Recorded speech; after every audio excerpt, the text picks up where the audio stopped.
ఎప్పుడో రామాయణంలో విన్నటువంటి ఘట్టము, ఆ పైశాచిక రాక్షసత్వం మళ్ళీ ఇవాళ చూస్తున్నాం. విశ్వామిత్రుడు అద్భుతమైన యజ్ఞం చేస్తూ ఉండేవాడు. ఈ చేసేటటువంటి యజ్ఞంలో మారీచ సుబాహువులు ఈ చీము, నెత్తురు, ఎముకలు, మలమూత్రాలు ఇట్లాంటివి తెచ్చి ఆ యజ్ఞకుండంలో ఋషులు అది దేవతలకు అందకుండా పోస్తూ ఉండేవాడు.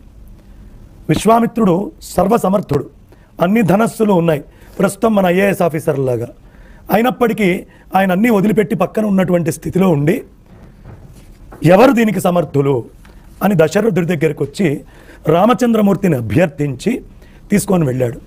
ఆ వెళ్ళినటువంటి రామచంద్రమూర్తి ఫస్ట్ ఏం చేశాడో తెలుసా అండి? రూట్ కాజ్ని హిట్ చేయకపోతే ఈ దుర్మార్గం ఇంతే కంటిన్యూ అవుతుంది. ఏంటి రూట్ కాజ్? ఆ ఇద్దరికి తల్లి తాటక. పుట్టింది ఎక్కడి నుంచి? ఆ ఇద్దరు తాటక నుంచి పుట్టారు. ఫస్ట్ రూట్ కాజ్ని అక్కడ హతం చేసి ఆ తర్వాత వాళ్ళల్లో కూడా ఒకళ్ళని ఆయన బాణంతో చంపి ఇంకొకరిని కొడితే మారిషస్లో పడ్డాడు. వాడి బాస్ అయిన రావణాసురుణ్ణి తేవాలి అని వదిలిపెడితే తీసుకొస్తే మూలమైన రావణుడి దగ్గర నుంచి సమస్తాన్ని, యజ్ఞాన్ని పాడు చేసి అందరినీ నాశనం చేశాడు. ఈ కథకి ఇవాళ తిరుమలలో జరిగిన దానికి చాలా దగ్గర సంబంధం ఉంది. ఇలాంటి మలమూత్రాలు, ఇలాంటి ఆ ఎముకలు, కొవ్వు ఇవన్నీ తీసుకొచ్చి అద్భుతమైనటువంటి యజ్ఞాలలో భగవంతుడికి యజ్ఞం అది.